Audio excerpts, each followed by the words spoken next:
Lo que no todos saben. Lo que no todos cuentan.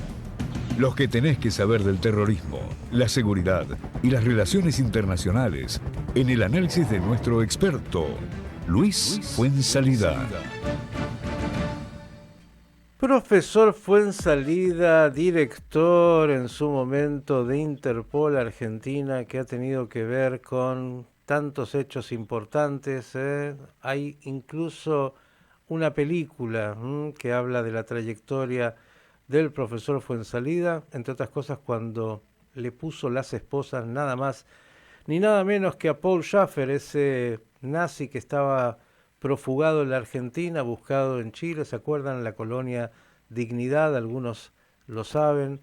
Luego que tuvo tanto que ver con las alertas rojas para los iraníes en esa tarea que se hizo en Interpol y tanto más, una trayectoria enorme en la cual, bueno, otra vez, amerita películas y libros, sobreviviente también de un hecho policial tan difícil donde perdió a algunos de sus amigos y colegas. Vamos a ver, dentro de todo lo que lo ocupa al profesor Fuenzalida, qué tema de este mundo complejo es el que hoy nos quiere contar. Luis, ¿cómo estás? Buen día o tarde. ¿Qué tal, Cali? ¿Qué tal, Miki? Buen día.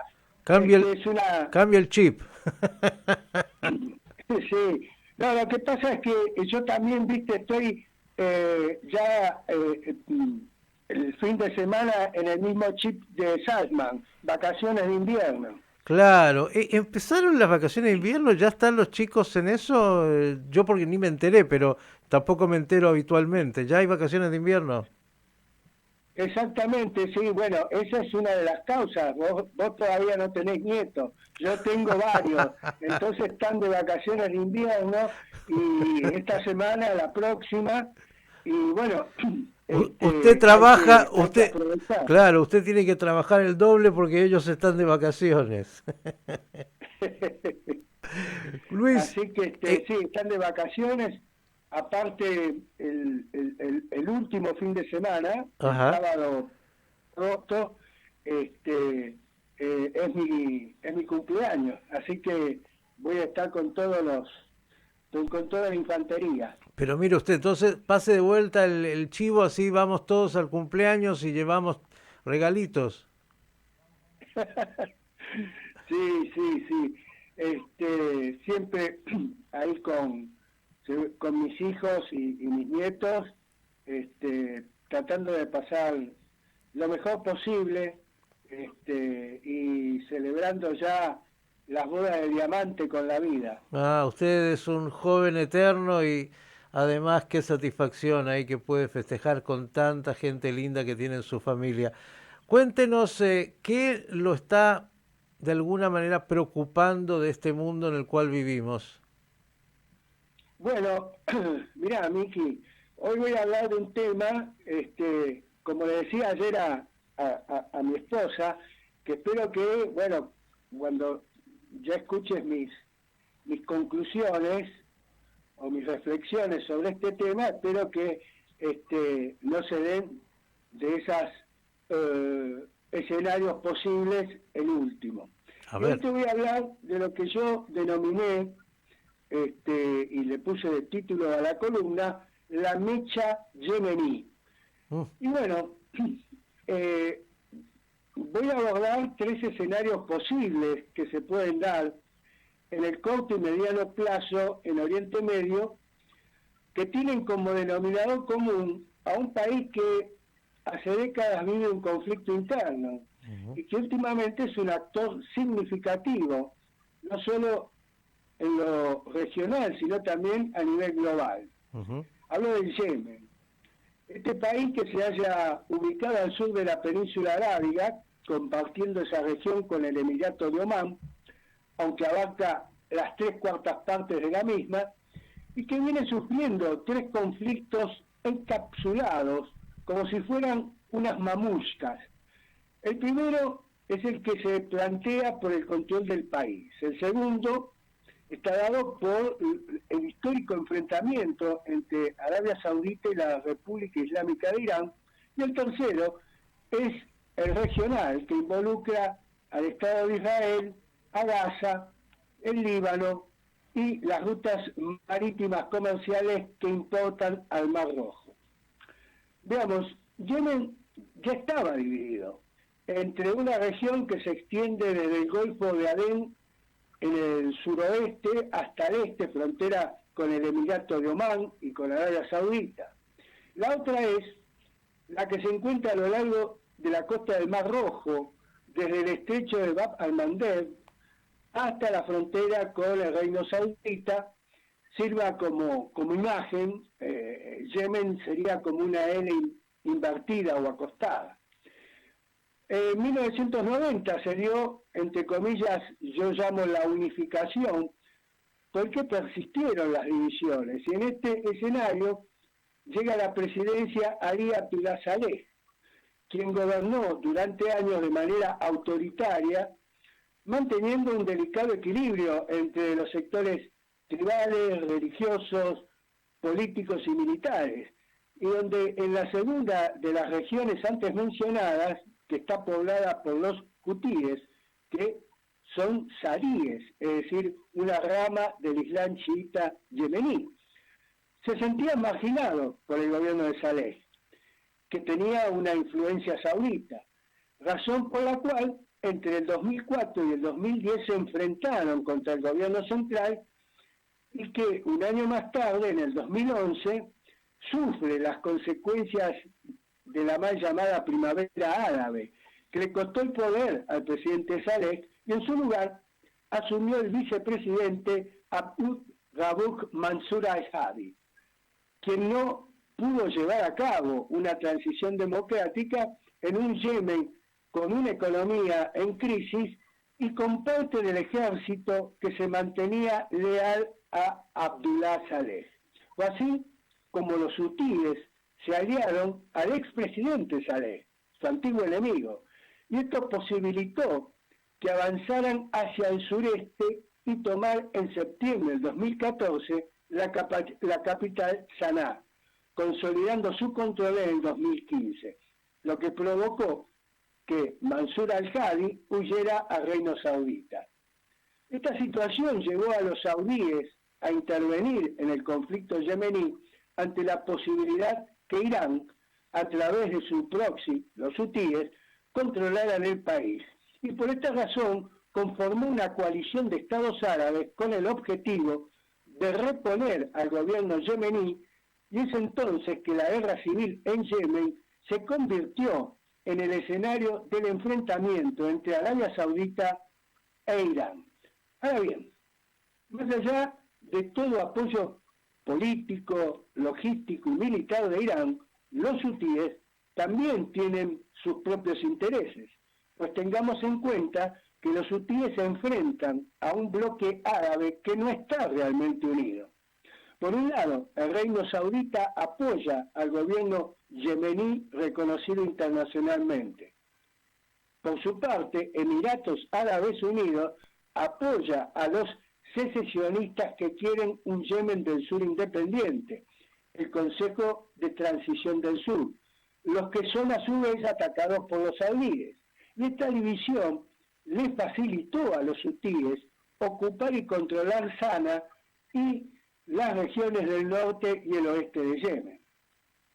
Después, tras 3 años de que ninguno de los bandos en pugna logró imponerse por completo, en el caso de los hutíes no consiguieron conquistar la totalidad del país y por su lado el Reino Saudita no logró derrotar a los hutíes, esto llevó a una tregua o alto al fuego de facto en el 2022, bajo el paraguas de las Naciones Unidas, lo que dio lugar a una, entre comillas, guerra congelada, hasta octubre del 2023, cuando Yemen se convirtió ya no en un problema geopolítico local ni regional, sino en un problema de alcance global, con efectos también geoeconómicos, por las consecuencias del accionar de los hutíes en el estrecho de Bab el-Mandeb sobre el comercio entre Asia y Europa.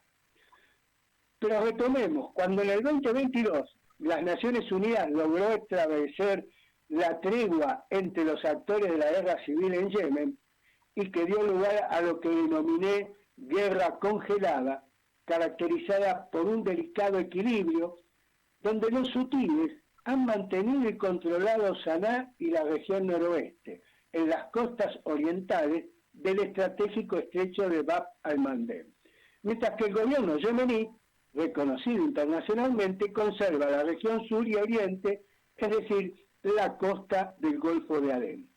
En ese escenario, más allá de algunos enfrentamientos, pareció que podría llegarse a un status quo relativamente crítico, pero no conflictivo, en particular para Arabia Saudita, que aspiraba a una frontera sur menos afectada por aquella guerra, en la que, recordemos, venía participando desde el 2015, pero en la que le ocasionó un costo económico y un costo político interno, pues el conflicto se había tornado cada vez menos popular e incluso ese sentimiento estaba extendido entre los cuadros inferiores del ejército saudita. Es así que los hutíes, armados y apoyados por Teherán, y aprovechando la situación, sus objetivos giraron hacia el oeste, puntualmente al litoral del Mar Rojo, y sobre el importante activo que representa el tráfico marítimo para el comercio global, y en particular para Occidente. Y como una de las piezas del llamado eje de resistencia dirigido por Irán, con el inicio del conflicto en Gaza, tras el atroz ataque de la organización político-terrorista palestina Hamas el 7 de octubre del 2023, iniciaron los lanzamientos de misiles hacia el territorio israelí y a la vez atacaron a los buques mercantes que navegaban el Mar Rojo. Y esto ocasionó que las compañías navieras eludieran esta tradicional ruta y debieron adoptar una mucho más larga, rodeando África, que aumentó los costes de los seguros y el traslado de los costes a los bienes y productos que transportaban. Luego, tras el impasse del año pasado, la guerra entre la coalición estadounidense-israelí e Irán se activó el 28 de febrero y en marzo próximo pasado los hutíes reiniciaron los ataques contra Israel y en junio hicieron público que el estrecho de Bab el-Mandeb estaría vedado para el tránsito de embarcaciones con bandera de países relacionados con Israel. Mientras se da este escenario, directamente relacionado con el conflicto mencionado, la situación en Yemen parecía seguir viviendo esa, entre comillas, guerra congelada.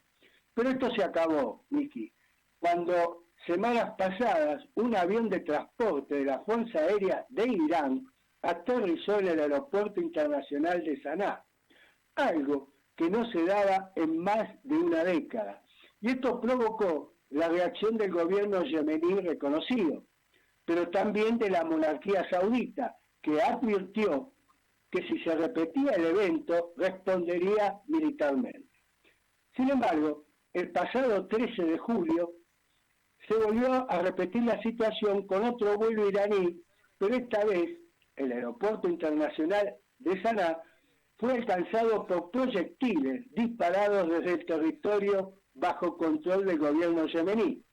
Incluso su ministro de Relaciones Exteriores, Yahya Mohsen al-Zindani, reconoció que las Fuerzas Armadas yemenitas habían atacado el aeropuerto de Saná para impedir que aterrizara la aeronave iraní como respuesta a una violación a la soberanía del espacio aéreo, aunque los hutíes acusaron directamente al reino saudita, que apoya política y militarmente al gobierno de Yemen, a lo que Riad negó que aviones saudíes hayan llevado a cabo el ataque.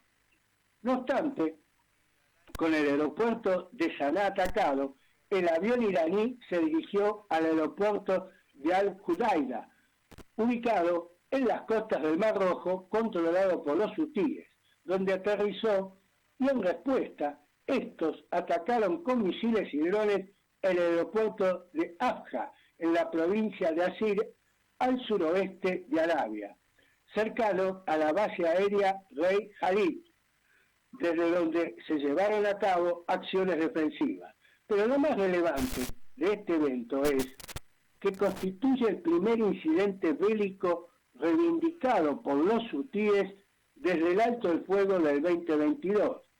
Y para poner en contexto la gravedad del incidente, el portavoz militar de los hutíes, Yahya Zarea, declaró, y lo cito, que la etapa de desescalada había llegado a su fin y que las aerolíneas debían evitar a partir de ahora el espacio aéreo saudita. Fin de la cita.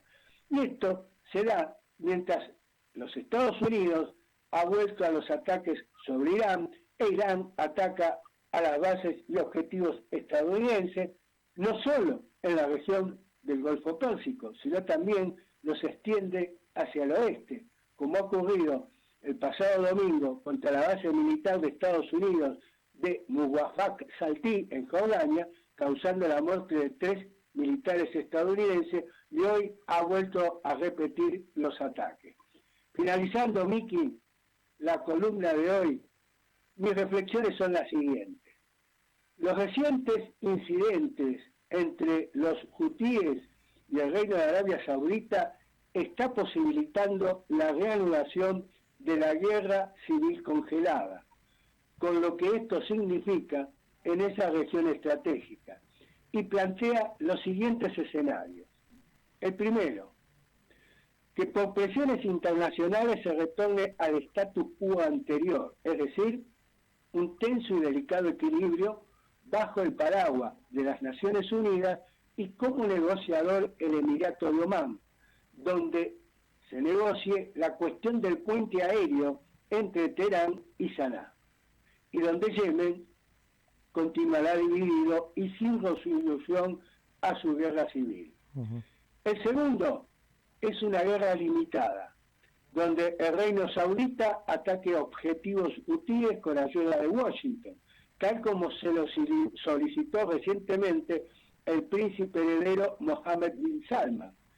Y esto tendría como respuesta el ataque de los hutíes a aeropuertos, centros petroleros y ciudades del sur saudita, como así también ataques selectivos a buques en el Mar Rojo, pero sin ofensivas terrestres, que significaría cruzar una línea roja que lleva a una guerra total, que obviamente afectaría al gobierno global, al comercio global, con serios efectos inflacionarios y negativos en el crecimiento económico. Y el tercer escenario, el más peligroso, es que una escalada del segundo escenario se constituya en un catalizador de una guerra regional, donde una ofensiva ampliada de los hutíes, incluido el ámbito terrestre y que implique el cierre del estrecho de Bab el-Mandeb y un ataque masivo sobre Arabia Saudita, llevaría a una respuesta de los Estados Unidos y de Israel, lo que a su vez llevaría a Irán a un mayor apoyo a los hutíes y a reactivar a sus demás proxies, incluso aumentar sus operaciones militares en toda la región. Y en este escenario, en lo que hace al Yemen, quedaría dividido en 3 facciones. Por un lado los hutíes, por otro el gobierno yemení reconocido internacionalmente, y tercero, por los separatistas del Consejo de Transición, tal como ocurrió en el 2018, sin olvidar la presencia del grupo yihadista Ansar al-Sharia, franquicia de Al-Qaeda. Por supuesto que este tercer escenario posible, las consecuencias geopolíticas y geoeconómicas serían muy graves, pues afectaría los 2 pasos marítimos, el estrecho de Hormuz y el estrecho de Bab el-Mandeb.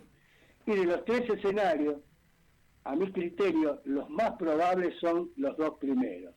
No obstante, Yemen se puede convertir en una mecha más peligrosa que incendie una guerra regional. Por eso la frase para terminar, como es mi costumbre, en este caso es de Henry Kissinger, que dijo: los hechos rara vez se explican por sí mismos. Su importancia, análisis e interpretación, al menos en el mundo de la política exterior, dependen del contexto y la relevancia. Nos quedamos con esta frase de Kissinger y con la preocupación, claro que sí, de algo que nos parece tan distante pero que es tan cercano, porque si los planteos que ha hecho el profesor Fuenzalida son los que vienen y los que ya están de hecho instalados en Yemen y con los hutíes, el mundo está en un problemón. ¿Sabe qué? Le va a llegar antes o después. Si se pudre... Sí, Miki, realmente estamos en una situación difícil, y yo creo que a veces uno desde lejos pierde la noción, salvo de que, bueno, como el caso mío, como muchos otros que nos dedicamos al análisis internacional, a las relaciones internacionales, a la seguridad internacional, tratamos de seguir lo más en forma más inmediata. Meticulosa como corresponde, claro, mientras vemos aquí, Luis, en nuestro país, nuestros pequeños problemas, por eso digo, a veces uno pierde la perspectiva. Acá movilizaciones por todos lados de los movimientos sociales, algo que ya hemos visto también y que desgraciadamente nos habla de los desafíos de esta sociedad y de este mundo que tenemos. Querido, un gran abrazo como siempre y a disfrutar de las vacaciones de invierno de los nietos. Gracias, Miki, te mando un abrazo grande y cariños para todos. El profesor Fuenzalida aquí, exdirector de Interpol Argentina en Radio High.